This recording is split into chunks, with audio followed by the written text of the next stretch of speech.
Hello అండి. అందరికీ నమస్కారం. అందరూ ఎలా ఉన్నారు? ఊరెళ్ళొచ్చానని చెప్పాను గదా! అమ్మ దగ్గరికి. అయితే నేను ఏమేమి తీసుకొచ్చాననేది చూయిద్దామని జెప్పేసి చిన్న వీడియో తీశాను. ఇక్కడ గోంగూర బావుందండి. అందుకని జెప్పేసి గోంగూర తీసుకున్నాను. గోరింటాకు అక్కడే కోసుకొని కవర్‌లో యేసుకొద్దాం అనుకున్నాను. అంత టైం లేదు. మేమెళ్ళి ఎమ్మటనే వచ్చేసాము. అందుకని కొమ్మలు కొమ్మలు ఎరగ తీసుకొచ్చేసాను.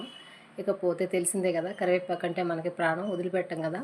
ఫ్రెష్ కరివేపాకు తెచ్చుకొని ఇంకా కారప్పొడి చేసుకొని తింటే చాలా బాగుంటుంది. అందుకే తీసుకొచ్చాను. వెళ్ళేసరికి ఇదిగో ఇట్లా కాయలు కోసి కవర్లో కట్టేశారు. ఇంకా తర్వాత కొన్ని బత్తాయి కాయలు, ఇవి కూడా చెట్టుకి అక్కడొక్కాయి అక్కడొక్కాయి అయితే ఉన్నాయిలే కానీ ఎతికెతికి కోయాల్సి వచ్చింది. ఇక దొరికినంత వరకు కోసారు. ఇంకా ఉన్నాయి కొన్ని పిందెలు కూడా ఉన్నాయి. ఇంకా తర్వాత వాళ్ళు కోసుకుంటారులే అని చెప్పేసి వదిలేశాను. నేనే చాలని చెప్పేశాను. మేము వెళ్ళేసరికి మా అమ్మ పాయసం గారెలు అవి చేసింది. పిల్లలకి కొబ్బరికారం చేసింది. గారెలు మేము తినంగా మళ్ళీ మిగిలిన్నాయి కొంచెం డబ్బాకి పెట్టి పంపించింది పిల్లలు తింటారని చెప్పి. అలాగే పాయసం కూడా చేసింది. కొబ్బరికారం అడిగారు కదా పిల్లలు, కొబ్బరికారం కూడా చేసి పంపించింది. ఎంత ఓపికండి వాళ్ళకి. నేనైతే చేయలేను అంత స్పాంటేనియస్గా ఒకే రోజు అన్ని పనులంటూ చేయలేను గబగబా. పాయసం కూడా చేసింది.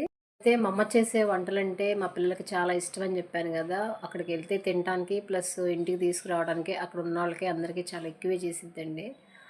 ఓపికకి మెచ్చుకోవాలి. మేము అక్కడ తిన్నాము. మళ్ళీ ఇంటికెళ్ళిన తర్వాత నెయ్యేసుకొని మళ్ళీ పాలు పోసుకొని ఆరిపోద్ది కలుపుకొని తినండి అని చెప్పేసి మళ్ళీ బాక్స్‌కి పెట్టి పంపించింది. ఇంకా టైం ఉంటే పప్పుచారు అవి కూడా చేసేదండి. మా పిల్లలు అడిగారు పప్పుచారు చేయమని. నేను చేస్తే తినరు పప్పుచారు.